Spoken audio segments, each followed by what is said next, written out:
Hello and welcome. It is January 1st, 2026, and 14 hours ago, NASA's Astrobiology Division entered an emergency classification session. The reason the biological organism, not debris, not ice, not mineral fragments, a living biological structure just ejected from 3I Atlas, and it's entering Earth's atmosphere alive. I want you to pause here because what I just said has a 0.00003% probability of occurring through any natural mechanism way.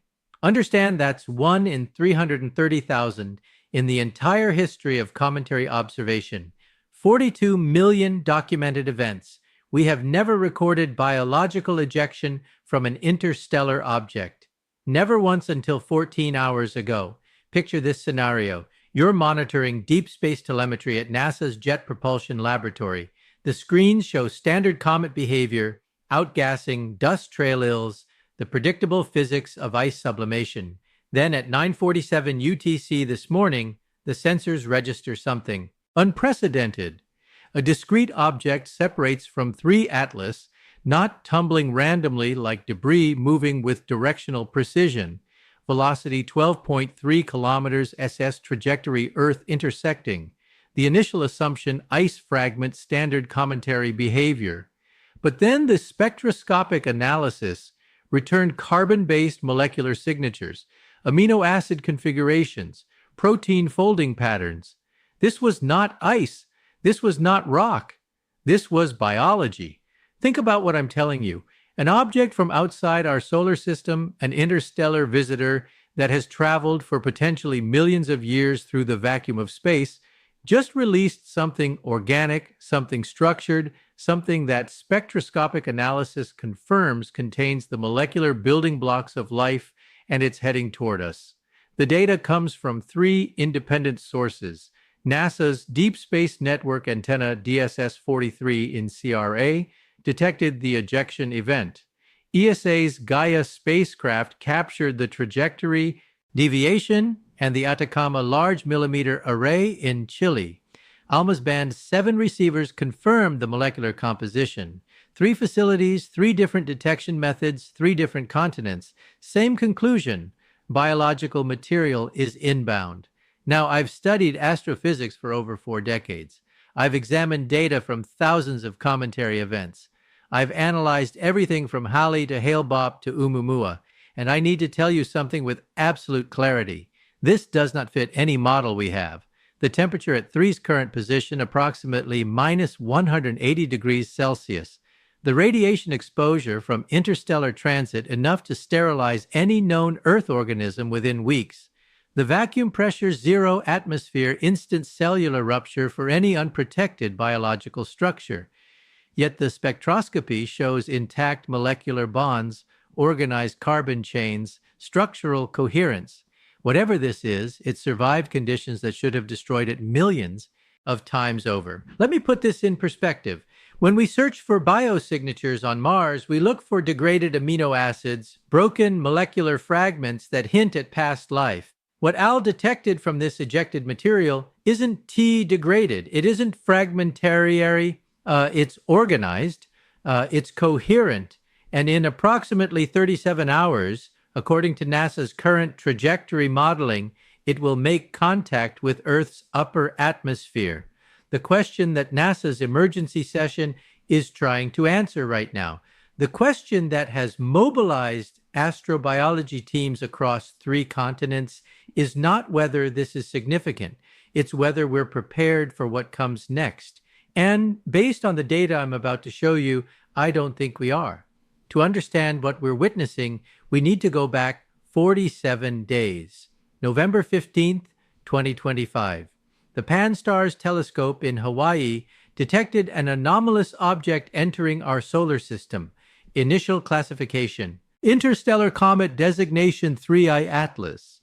The 3rd confirmed interstellar visitor in human history, but from the very first observation, something was wrong. The trajectory didn't match gravitational predictions.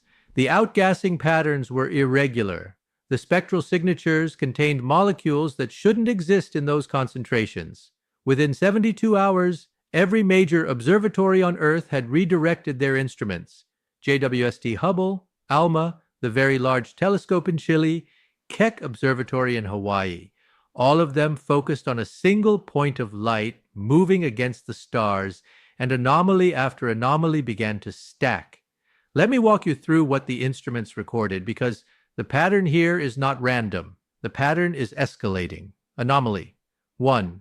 November 18th, 2025.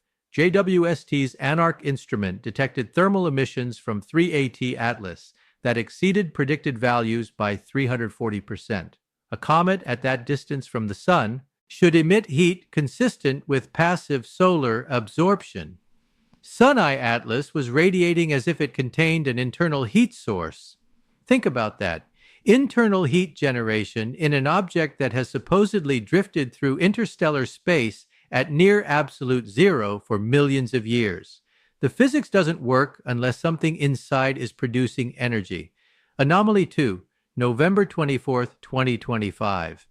ESA's Gaia spacecraft tracked a trajectory deviation not major 0007 degrees, but measurable. And here's what makes this significant. The deviation occurred in a direction opposite to solar radiation pressure. Every known comet gets pushed slightly by sunlight. 3 ES moved against it. Non-gravitational acceleration. The same phenomenon we observe with Muamua, the same phenomenon we still cannot explain. Anomaly 3, December 3rd, 2025. Hubble's Wide Field Camera 3 captured something unprecedented, a rhythmic pulsation in 3 Atlas's brightness, not the random flickering of a tumbling object. A regular pattern, 23-second intervals, consistent amplitudes for 19 hours straight.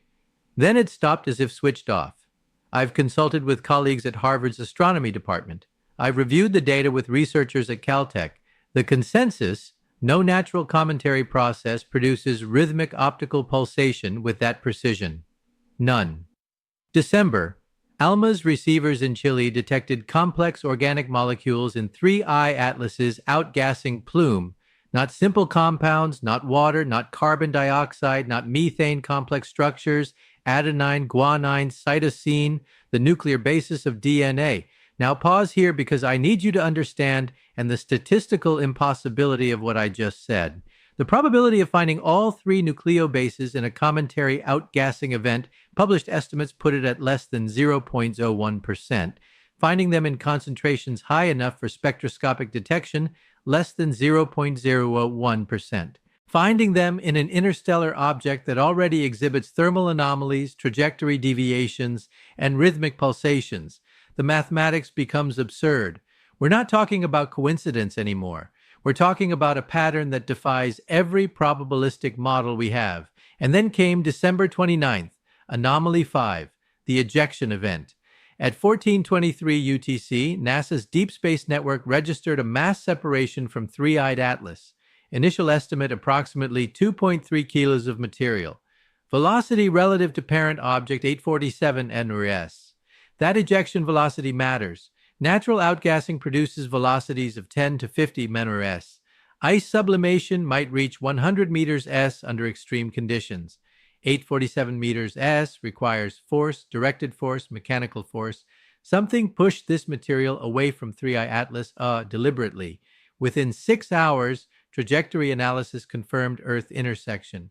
And within 12 hours, spectroscopic analysis confirmed biological composition. And within 14 hours, NASA's Astrobiology Division entered emergency session. Here's what we know with certainty. The ejected material contains carbon-based molecular structures. It contains amino acid signatures consistent with protein formation. It contains what appears to be lipid membrane configurations and the building blocks of cellular life intact, organized heading toward Earth. Dr. Elena Vasquez at NASA's Goddard Space Flight Center ran the contamination probability analysis. Her conclusion, published in the internal briefing that leaked 6 hours ago, the probability of terrestrial contamination producing these signatures at this distance is 0.0003%. We are looking at non-terrestrial biology. So let me repeat that non-terrestrial biology from NASA in an official internal document. 3 independent facilities have now verified the molecular composition. NASA's Deep Space Network in Australia, EA's ground station in Spain, and ALMA in Chile. 3 sources, 3 methodologies, 3 continents, identical molecular signatures. This is not instrument error. This is not contamination. This is not misinterpretation. This is something we have never encountered in the history of human science. And it's approaching Earth's atmosphere at 12.3 kilometers. The trajectory models show atmospheric entry in approximately 36 hours. The entry point somewhere over the Pacific Ocean west of the Chilean coastline. The survival probability of biological material through atmospheric heating. That's where the data becomes truly impossible because the spectroscopy suggests this organism might survive. Now we enter the territory that keeps me awake at night. The physics of what I'm about to describe should be impossible. Every thermodynamic model, every biological constraint, every survival parameter we understand says this cannot happen, and yet the data says it is happening. Let me start with atmospheric entry. When an object enters Earth's atmosphere at 12.3 kilometers per second, it encounters friction heating. The surface temperature reaches approximately 1,650 degrees C. For reference, steel melts at 1,670 degrees. Titanium melts at 1,668 degrees. Biological tissue, proteins denature, permanently unfold, and become non-functional. At just 42 degrees C, DNA breaks apart at 95 degrees. Cell membranes rupture well below 100 degrees. The temperature differential between survival of biology and atmospheric entry is a factor of 40. Nothing living should survive this. Nothing. But here's what ALMA's spectroscopic analysis revealed about the ejected material, and this is where the impossible becomes undeniable. The molecular structures show evidence of silicon-carbon hybrid bonding. Pause on that. All life on Earth is carbon-based. Carbon forms 4 bonds, allowing complex molecular chains. Silicon also forms 4 bonds. It sits directly below carbon on the periodic table. Scientists have theorized about silicon-based life for decades, but we've never found it until now. Silicon-carbon hybrid molecules can withstand temperatures exceeding 1400 degrees C. Maintaining structural integrity, they resist radiation damage at levels that would shred pure carbon biology. They remain stable in vacuum conditions that would desiccate any Earth organism. The spectroscopy shows exactly these hybrid structures in the ejected material. Think about the implications. If this organism evolved with silicon-carbon biochemistry, atmospheric entry isn't a death sentence. It's a minor inconvenience. Dr. Sarah Chen at MIT's Astrobiology Laboratory ran thermal survival models based on the detected molecular configurations. Her preliminary analysis, shared in a conference call with NASA's Planetary Protection Office on December 30th, concluded that survival probability through atmospheric entry could exceed 60%.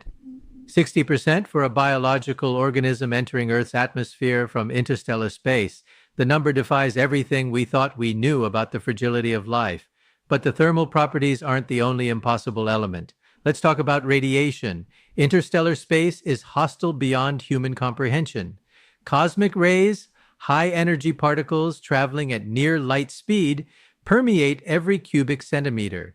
A human exposed to interstellar radiation would receive a lethal dose within 48 hours. Even the hardiest Earth extriophiles, like Deinococcus radiodurans, would succumb within weeks. Sanias has been traveling through this radiation path for an estimated 2.4 million years based on trajectory analysis and velocity calculations. That's the minimum transit time from the nearest candidate origin systems, 2.4 million years of continuous radiation exposure. Nothing should survive that. The DNA damage alone would render any genetic material non-functional within centuries. The protein degradation would destroy cellular machinery within decades. Yet the spectroscopy shows intact molecular bonds, organized structures, functional configurations. How the data suggests 2 possibilities. Neither is comforting. Possibility 1. The organism possesses radiation repair mechanisms that exceed anything in terrestrial biology by a factor of at least 10,000. Some Earth organisms can repair radiation damage, but not at this scale, not across millions of years. Possibility 2. The organism was shielded inside 3 Atlas until ejection, protected by the object's mass from the worst cosmic ray exposure, preserved in some kind of dormant state. But here's what makes possibility 2 even more disturbing. If the organism was protected inside 3 Atlas, then ejection wasn't accidental. You don't accidentally eject protected biological cargo with precision trajectory toward an inhabited planet, and that requires intention. At 1733 UTC on December 30th, NASA's Jet Propulsion Laboratory completed a detailed trajectory reconstruction. They analyzed the exact moment of ejection, the exact velocity vector, the exact timing. Their conclusion shook the astrobiology community. The ejection occurred at the precise orbital position required for Earth intersection. 3 hours earlier, the material would have missed Earth by 400,000 kilometers. 3 hours later, it would have missed by 600,000 kilometers. The timing window for Earth intersection was approximately 7 hours out of a 47-day observation period. The probability of random ejection occurring in exactly that window, 0.6%, combined with the biological composition probability, the thermal survival probability, the radiation survival probability. When you multiply these independent probabilities together, you get a number so small it loses scientific meaning. We're talking about 1 in 47 billion. Let me contextualize that. The odds of winning the Powerball lottery twice in a row are better. The odds of being struck by lightning 7 times in 1 year are better. The odds of this being natural coincidence approach 0. And this is where even my scientific caution begins to falter. Dr. Avi Loeb at Harvard, one of the most respected astrophysicists in the world, former chair of the astronomy department, reviewed the combined probability analysis, his response in a private communication that has since circulated among research teams. At some point, we must consider that the improbable is not the impossible, and the intentional is not the unthinkable. Coming from Avi, that statement carries weight, significant weight.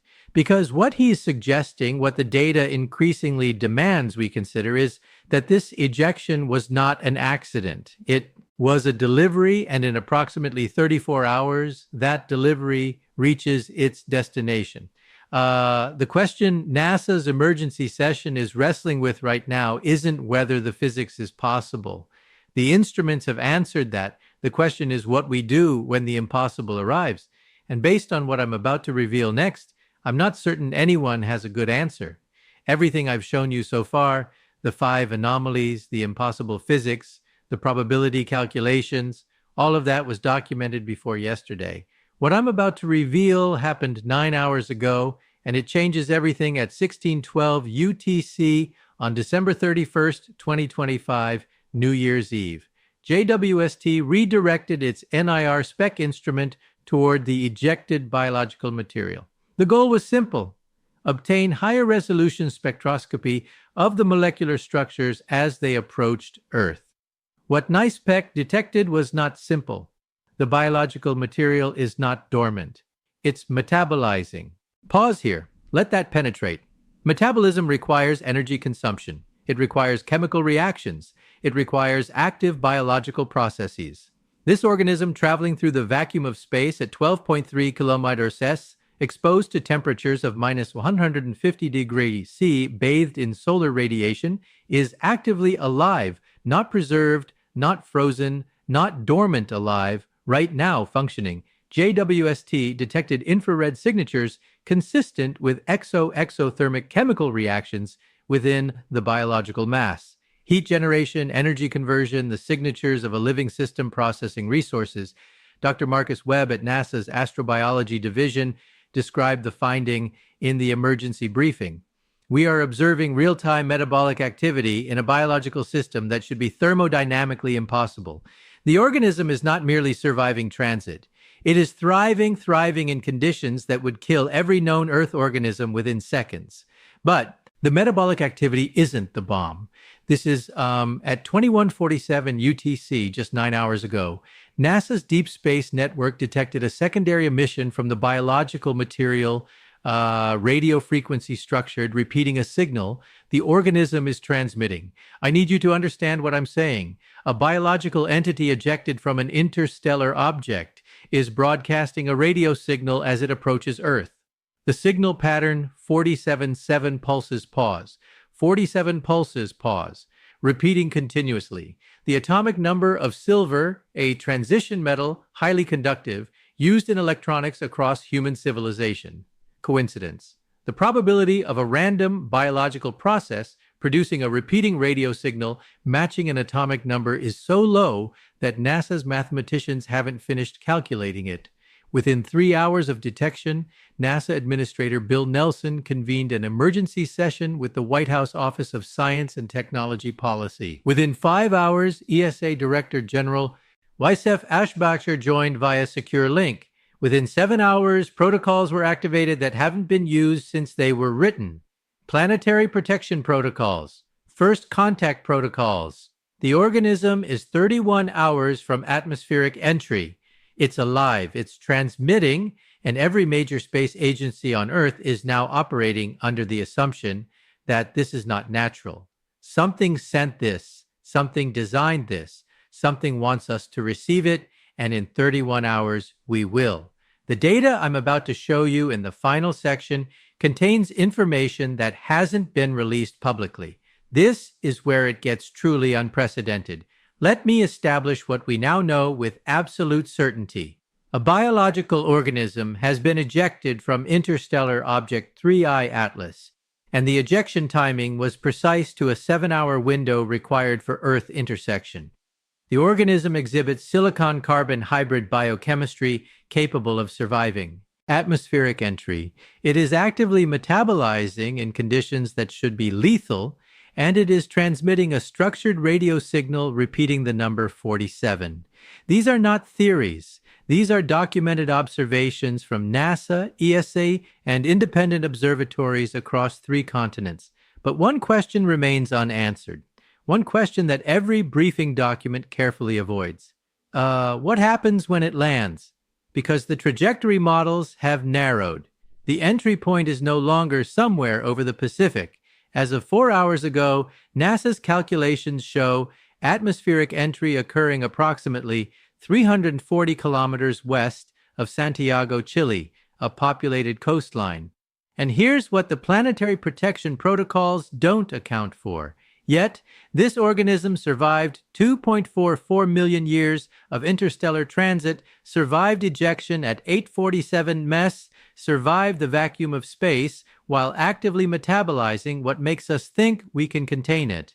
The biological containment facilities at NASA's Johnson Space Center were designed for lunar samples, for Martian meteorites, and for organic material that has been dead for billions of years, not for something alive, not for something transmitting, not for something that was deliberately aimed at our planet. Dr. Elena Vasquez's internal assessment, completed 6 hours ago, contains a single recommendation that has not been made public. Prepare for biological interaction with an organism of unknown capability, unknown intention, and unknown evolutionary origin. Standard containment assumptions may not apply. May not apply. That's NASA language for we have no idea what we're dealing with. The organism will enter the atmosphere in approximately 29 hours if it survives, and the physics suggests it will impact somewhere in the Chilean coastal waters or potentially on land. Recovery teams are already positioning. Naval vessels from 3 nations are converging on the projected impact zone. Biological containment units are being airlifted from Atlanta, Geneva, and Tokyo. The largest coordinated scientific response in human history is mobilizing right now, and nobody knows what they're preparing to meet. Is this organism a message, a probe, a seed? Is it the beginning of contact or the beginning of something we cannot control? The instruments are recording. The telescopes are tracking. Every major space agency on Earth is watching a single point of light descending toward our atmosphere. In 29 hours, We will have answers, or we will have more questions than humanity has ever faced. San Atlas came from somewhere. Something built it, or something sent it. And now, for the first time in 4.5 billion years, Earth is about to receive a delivery from beyond our solar system. Whatever emerges from that atmospheric entry, for we are not ready and we may never